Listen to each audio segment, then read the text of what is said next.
किसी नतीजे पर नहीं जा रहा था, उसका आंख बंद करके समर्थन कर रहा था।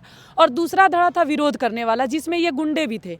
इनको इस गुंडई करने से रोक लगने का डर था, इसी वजह से वो उसका विरोध कर रहे थे। जैसे आज वो गुंडई कर रहे थे ना, महिला साथियों के साथ जिस तरह से वो पेश आ रहे थे, बदतमीजी कर रहे थे, मारपीट कर रहे थे, ये करने का मौका दरअसल उन्हें नहीं मिल पाता, इसी वजह से ये विरोध कर रहे हैं।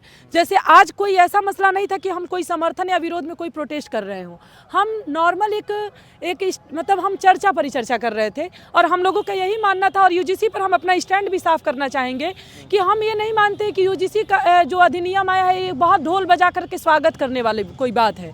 हाँ, आज़ादी के इतने साल बाद हमें इस तरह का कोई नियम बनाना पड़ रहा है, तो ये सोचने वाली बात है कि आज भी यूनिवर्सिटीज़ कैंपस में पिछले 5 साल में 118% जातिगत मतलब उत्पीड़न की घटनाएं बढ़ गई हैं। और हमें आज़ादी के 78 साल बाद ऐसा अधिनियम यूजीसी को लाना पड़ रहा है। लेकिन इस अधिनियम में भी बहुत सारी दिक्कतें हैं। जैसे जिस बॉडी को बनाने की बात की जा रही है कि जिस कमेटी को बनाया जाएगा, उस कमेटी का तय ही नहीं है कि वो सिलेक्टेड होगी कि इलेक्टेड होगी। क्योंकि अगर सिलेक्टेड होगी तो जो पैसे वाला होगा, जो राजनीतिक तौर पर प्रभुत्वशाली होगा, उसका उस बॉडी पर भी असर पड़ेगा और न्याय पर भी सीधा सा इसका असर पड़ेगा। दूसरी बात कि उस जो कमीशन कमेटी बनाने की बात की गई है, उसको कोई न्यायिक अधिकार नहीं दिया गया है। मतलब अगर कोई घटना होती है तो साबित हो जाता है कि इसने अपराध किया है, लेकिन उस अपराध पर क्या सजा दिया जाना चाहिए उस बॉडी को अधिकार नहीं है।